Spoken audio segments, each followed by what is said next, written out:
Hiram, been in the business going on 30 years next year, believe it or not. One of the craziest and the awkward for myself. We got a property down in Los Angeles and down in East LA, and I'm standing in the dining room, living room area, and I see a body chalk mark on the floor. Oh.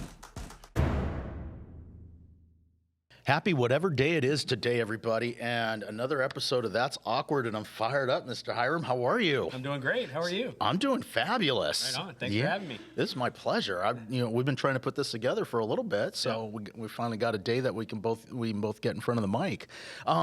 So first question.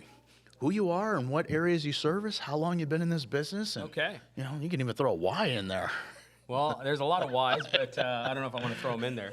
Hiram, been in the business going on 30 years next year, believe it or not. Congrats. So, quite a while. We live in Northwood. We've lived in Northwood for about 25 years, and so that's the area that I specialize in, although obviously we've done things all over Irvine and Orange County, predominantly just Northwood of Irvine. Okay. Great schools, great area, great reasons for people to come. So I like it. I like it. Okay, so here we go. The $1 million question, why everybody's really here, is in your 30 years, which I did not realize. Yeah. Congratulations to you on that. You got me beat by a few. Not too many, but a few. Yeah. So the most awkward, craziest moment, real estate. We are ready. We've had quite a few. So when I first broke into the business, I was in the REO business, or bank foreclosure business, for about 5 years. Saw a lot of crazy stuff there, but one of the craziest and the awkward for myself, because I didn't know how to react, was we got a property down in Los Angeles and down in East LA, and I actually had gone down, and typically when you get properties, you go down, you see if it's vacant or occupied, you have it rekeyed. This was a simple one. I went down, it was definitely vacant, there was nothing in the home, so I called my locksmith, and as I did, I'm walking through the home, and I'm standing in the dining room, living room area, and I see a body chalk mark on the floor. Oh.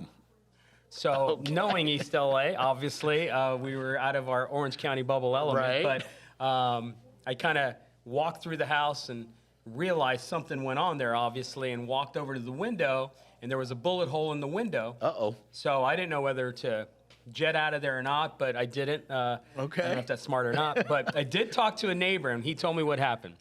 So what happened was he was going in a short sale, and prior to the foreclosure, and the agent was there trying to negotiate with the owner, and I guess apparently one said something that the other didn't like, and the owner shot the real estate agent. Oh, boy. Okay. Down he went, but before he went, he had a gun on him, and he pulled out a gun and shot the owner. Jeez. The owner died on the way to the hospital, but obviously the real estate agent right there. So when I found that out, I should have ran. Right. But I didn't, because I was in the foreclosure business, and fired me up. But that's one of the awkward moments, because it's just like, okay, am I in the right business? Am I in the wrong business? But saw quite a few happenings like that. Was that early on in your career? That was probably... 4 years into it. Okay. So, and I'm going to assume, obviously, nothing like that prior to that. Well, since you asked, there was a foreclosure that we got in Riverside County. It was totally trashed. Trash everywhere. They had obviously vacated the home, but they left trash everywhere. As we were cleaning up the trash, my crew found a dead body under the trash. So these are foreclosures. Remember, these aren't in great areas or anything like that. But I have the typical stories. Like I walked in with a buyer once, opened the door, a guy's getting out of the shower with his wife. I've had those stories as well, but those were early on. Interesting too. But I mean, I've had some experience with the REOs, and obviously, it's not unusual to walk into the property and see a property destroyed, or, walls busted open, or copper plumbing's been taken out, appliances and things like that. That's not unusual. Right. Every now and then we'll see drug labs and things of that nature, absolutely. but but not too common to, first of all, unfortunate that someone lost their life in this situation. Right, but, absolutely.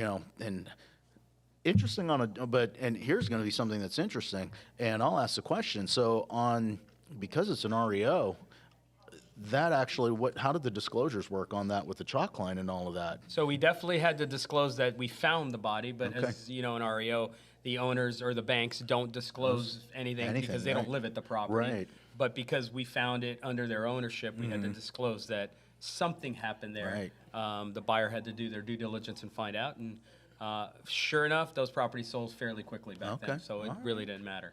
Well, definitely an awkward moment. You Yes. caught me off guard a little bit with those. I bet you no one has said that before. No, right? no, Okay, good. no. I have not. Go back and listen to the past episodes. I got all the other fun little awkward moments, but Right? nothing like that. Yeah. All right. So, last question. How can they find you? What's the best way to hook up? All over social media, Instagram, Facebook. You can find me at Hiram Aviles or at Aviles Real Estate Group. Perfect. And we'll definitely love to connect. All right. We'll drop all those links down below in the chat. And if you guys have any questions or want to know more about this situation, feel free to drop it in the comments. We're happy to hear what you guys have to say. Thank you so much. Hiram, I appreciate it as always. Thanks, Nestor. Absolutely. Thank got you. it.